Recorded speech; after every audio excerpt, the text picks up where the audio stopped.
And welcome to another episode of the Tar Heels Insider Podcast. I'm your host, Grant Chachere, once again.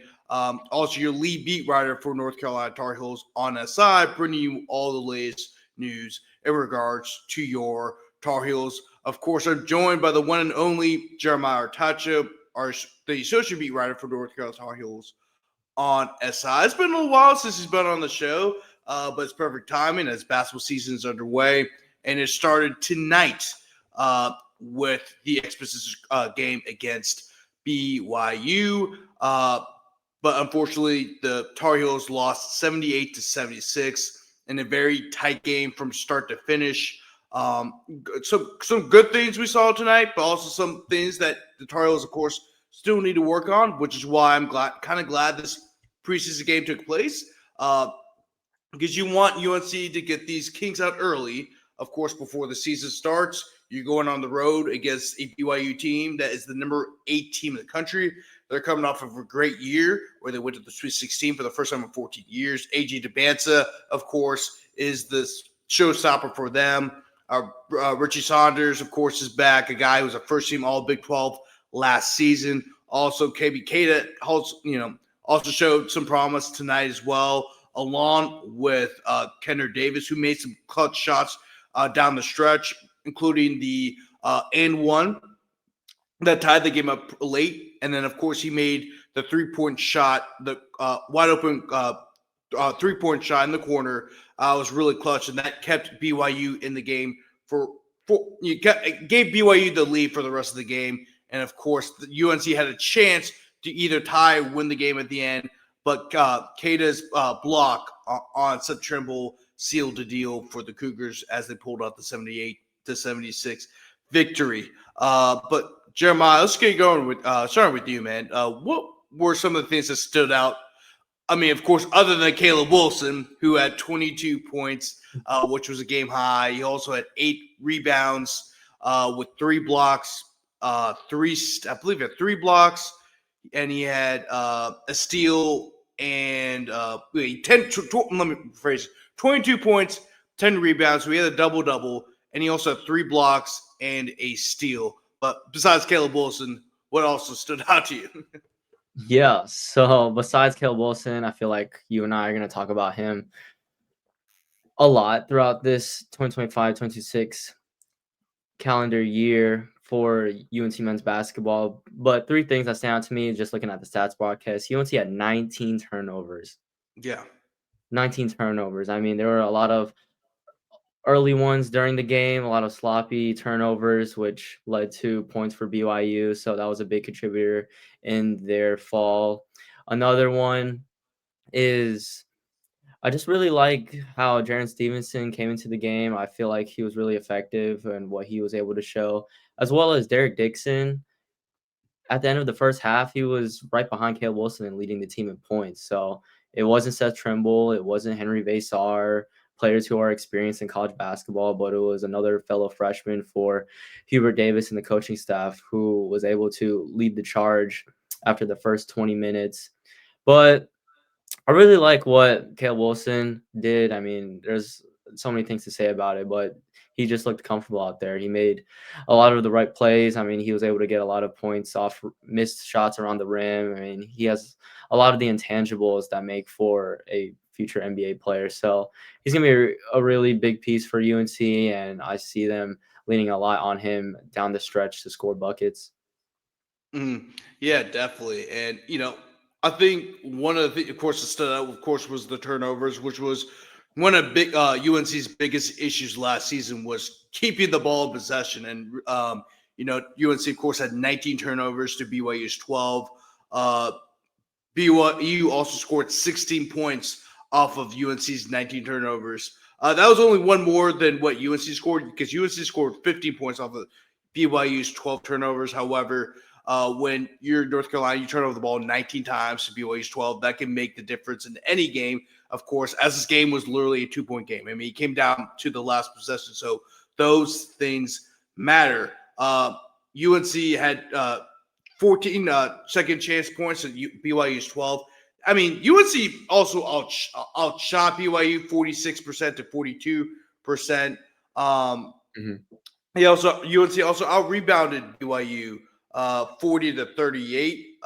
BYU had two more offensive rebounds, 18-16.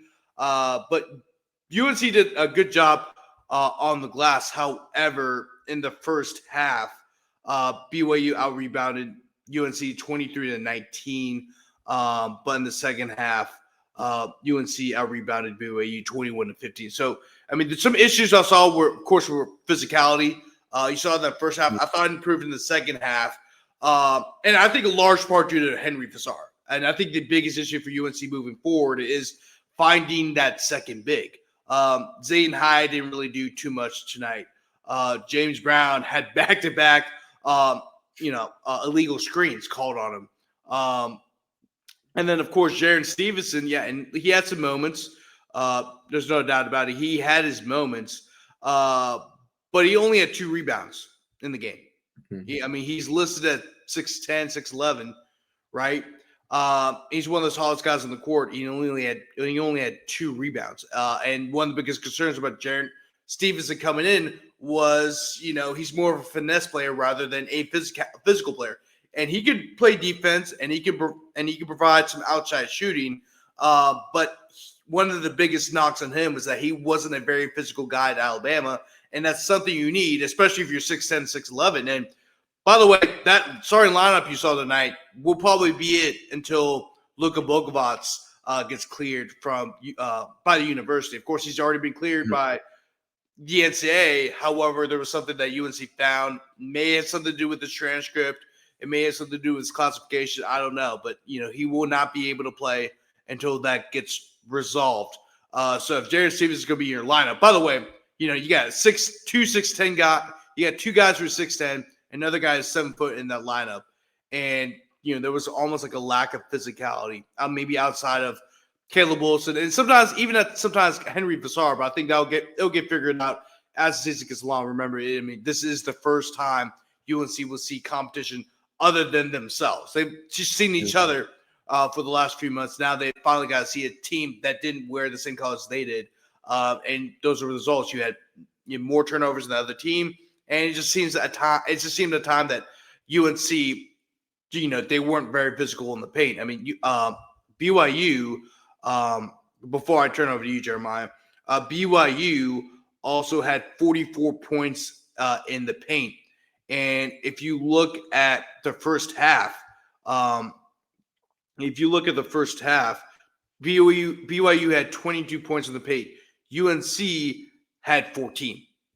So there was kind of a big gap in the first half. The second half, it kind of evened out. But once again, it kind of goes back to, trying to find the right players, especially on the interior, right? I think the backcourts, has figured itself out, in my opinion. But in the front court, they need to find that second true big.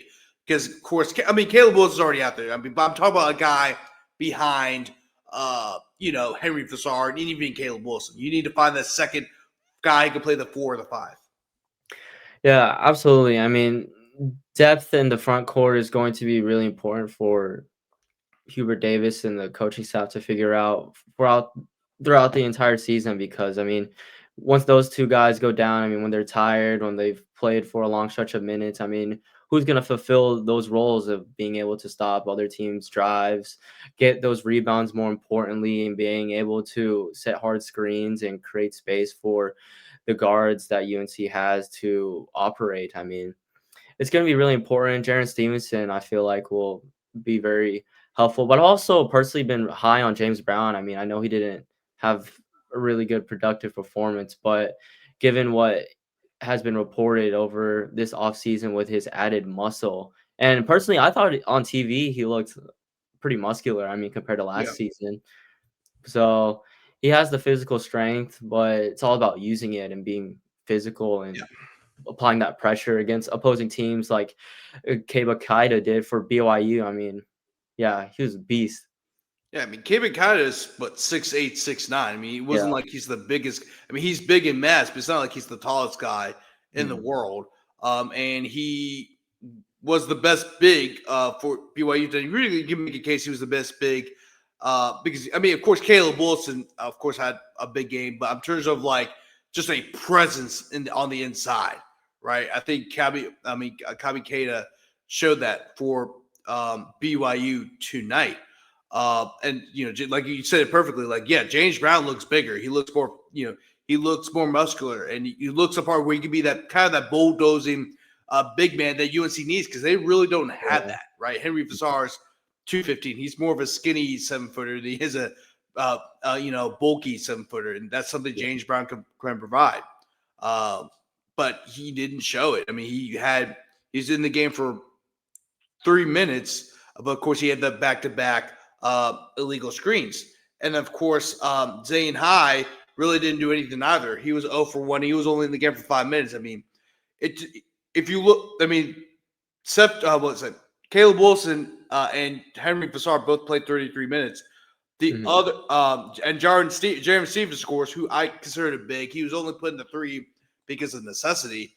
But if you look at the other 2 guys, James Brown and Zane High, 2 guys that a lot of people praised over the offseason, especially Zane High, because he had a huge outing in the Cherokee scrimmage where he scored 14 points. But he didn't really do anything against BYU. But both Zane High and James Brown combined for 8 minutes. Right? Those are 2 guys we all praised throughout the offseason. Those are 2 guys you expected to play a big role, yet they didn't really do anything against BYU. Now we'll have a chance to showcase their skills when you get in the non-conference play, especially, November 3rd. And, of course, against Kansas and really the rest of the non-conference slate.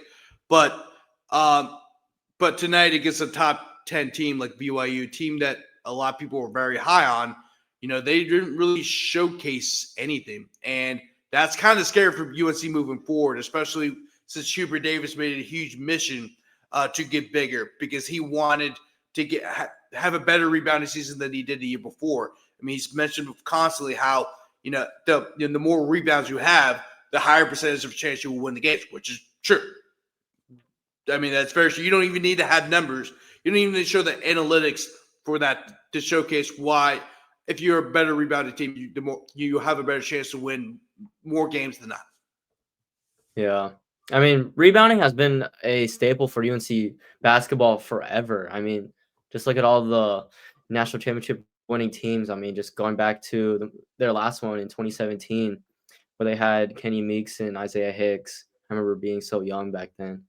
But yeah, just having them 2, and they also had freshman Tony Bradley. I mean, they had a big trio. Like I termed that, I would put it as a 3-headed monster that really provided great rebounding for Roy Williams and his 3rd national championship. And then, of course, I mean, if you look at Armando Bacot recently, just all-time leading rebounder. I mean, yes, he did it in 5 years, but I mean, he still put in the work to get there. So yeah, UNC, they have the height. I mean, that mission has been accomplished by Hubert Davis and general manager Jim Tano over this offseason. Now it's just all about execution, just really pushing it on the players to just emphasize rebounding every single practice on a game-to-game basis. And if the results show, then good for them. Yeah. And, the thing is, like, I'm glad you mentioned UNC, this whole stable's been rebounding. I mean, if you go back the last 25 years, if you look at like total rebounds, UNC first, third, fifth, first. Like, I mean, and Roy Williams made it a mission, for North Carolina to rebound. I mean, that's been the staple for North Carolina. I mean, if you look at any list in like the last 25 years, UNC was probably in the top 10 or even first. And that's something that got away from last year because of the lack of size. And Hubert made an admission to, bring that back, bring back the rebounding process and make sure they were much bigger than they were last season. Also, I want to mention this too. Seth Trimble, man. I think we didn't. We really haven't talked about him. 17 points, 6 of 12 shooting, 7 rebounds. He made that big, huge and one late in the game. He also had 2 steals. I mean, this guy, of course, is the leader of the team. I knew he was going to step up eventually. He had a slow start, but in the second half, he went off. If you look at the second half, he scored 12 points, 4 for 8 shooting, and 3 rebounds. I mean, just what a great performance by him. A guy that, was kind of the Mr. Reliable for North Carolina, and really also 7 rebounds, which is, 5 more than Jaren Stevenson, the guy who is, 6'11". But, Seth Trimble plays bigger than his size. He's 6'3", 6'2", 6'3", but he's a guy that's used to, having to rebound a lot. He had 5 rebounds last year, and a lot of that's because sometimes he had to play the 4 because they weren't very big. Exactly. So he's kind of used to, kind of being, boxing out and getting rebounds and everything. That's something that will be crucial for North Carolina down the stretch. I mean, it's not even just the size with the bigs. I mean, Hubert and Jim Tanner also made sure that they added size with their guards too. For that reason, they want to be as versatile as possible. Yeah. Seth Trimble had a great game. I mean, given that this is his 4th year, his final year of college basketball, the leader under Hubert Davis. I mean, he's going to be big. I mean, I know a lot of the tension's drawn towards Caleb Wilson, but Seth Trimble is the guy in terms of experience and the voice in the locker room. I mean, he's been through so much. He even considered transferring out of UNC, but after some time and talking to Danny Green, he decided to come back to Chapel Hill. So he's been up and down throughout his UNC career in terms of the team's success, all the results. I mean, there was a lot. I mean, he was part of in his freshman year when UNC completely missed the tournament after the 2022 national championship game against Kansas. And then during his sophomore season, that's when UNC made it back to the Sweet 16, featuring a team with Elliot Cadeau, Harrison Ingram, and Cormac Ryan. So Seth Trimble is going to be important for UNC as the season goes on, and just someone that can now become a reliable scorer, unlike seasons past.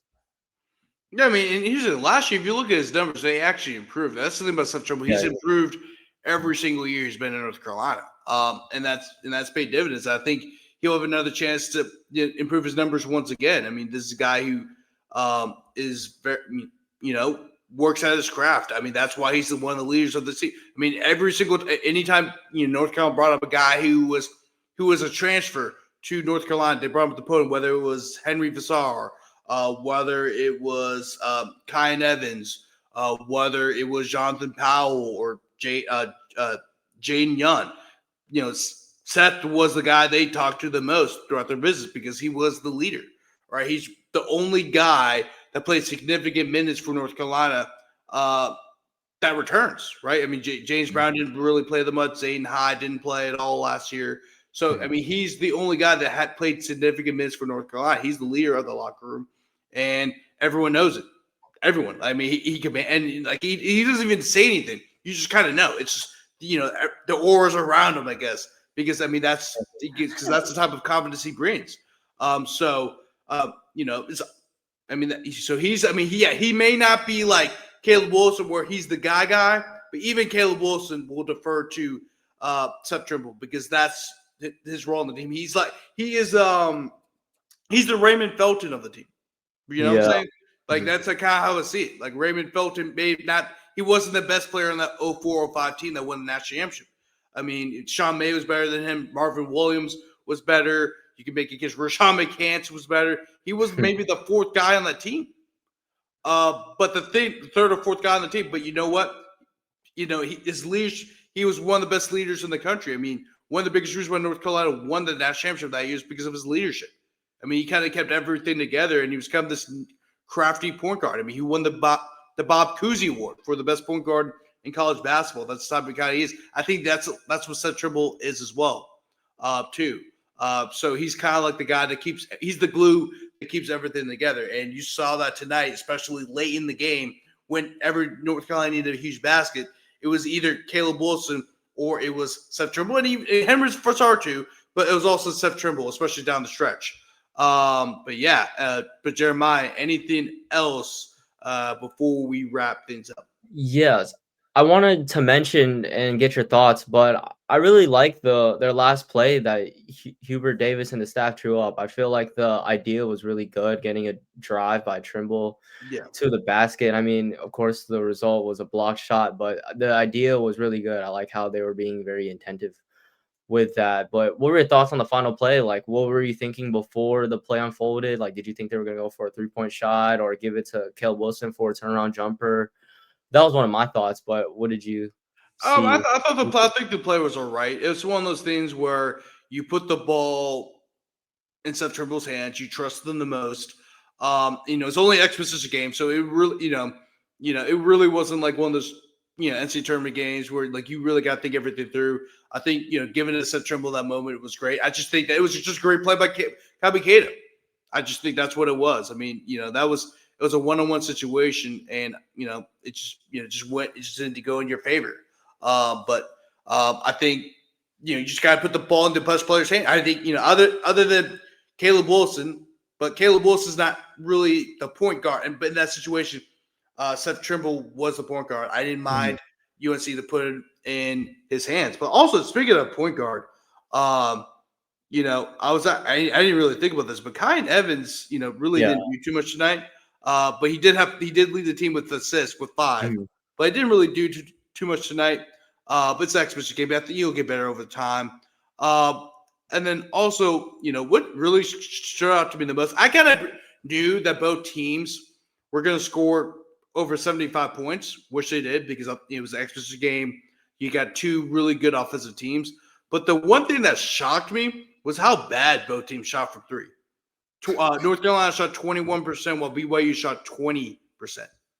BYU was one of the better three-point shooting teams in the country last season, and they didn't really shoot the ball well. And this is a team that has Richie Saunders on it and Kenner Davis, who made some clutch shots down the stretch.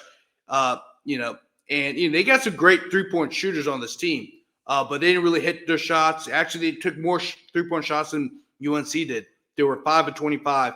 UNC was 4 of 19, and UNC didn't really shoot the ball well, and that kind of shocked me too because they also added some shooters from the transfer portal. I mean, Kyan Evans is one of them. He went 0 for 3. Jaron Stevenson went 2 for 3, but overall it wasn't a great shooting night from beyond the arc for North Carolina. Seth Trimble went 0 for 3, but Seth Trimble's not really a three-point shooter. I mean, he's capable of shooting threes, but I wouldn't say he's like a sharpshooter like Kyan Evans or a Luka Bokovac or a Jonathan Powell or even a Derek Dixon. But also, speaking of three-point shots, that's also maybe where a guy like Luka Bokovac could come in. I mean, how much if he was playing the game, just him making one or two three-point shots, the difference in this game. I know it's hindsight's 20/20, but it's like one of those things you got to think about when you don't have a guy like Luka Bokovac, who might be your best sharpshooter other than Kyan Evans, because Kyan Evans is going to have an off night here and there, right? But you got like Luka Bokovac can make a huge difference. Yeah, for sure. I mean, if he was playing, if just one more three-pointer, it's all the difference from a win and a loss. So it'll be interesting to see how everything unfolds with his absence. Yeah, definitely. But that's going to wrap up today's episode of the Tar Heels Insider Podcast. Once again, I'm your host, Grant Chachere, the lead beat writer for North Carolina Tar Heels on SI, joined here by Jeremiah Artacho, our associate beat writer right here for Tar Heels on SI. It's been a little while since he's been on, so glad to have him on. Great timing because of basketball. Of course, he's a basketball guy. And, of course, he finally has time. It's the weekend. He's got school, so it's been a lot harder to try to get him on the show, but now we can because, of course, we're talking about his favorite sport, which is basketball. But you can expect to see more of Jeremiah down the stretch, especially with basketball season coming up again. But once again, your final score, BYU 78, UNC 76, and what was a highly anticipated preseason matchup between two proud programs. Of course, we already know about North Carolina, 6 national championships. BYU also is a pretty proud program as well. By the way, I also want to mention this too before we go. BYU's home arena is actually bigger than the one they played in tonight. But it's just money. It's also forgot to mention it was a money move But by BYU, of course, the owner of the Jazz is also a huge BYU alum. So it's a huge money move. But also UNC got some money too. Reportedly, they received $500,000 for the game. So they got some money too. But thank you guys so much. Oh, yeah, go ahead. Oh, I was just going to say it worked out both ways. Yeah, exactly. Yep, exactly. Thank you guys so much for watching, and we see you guys next time. Peace.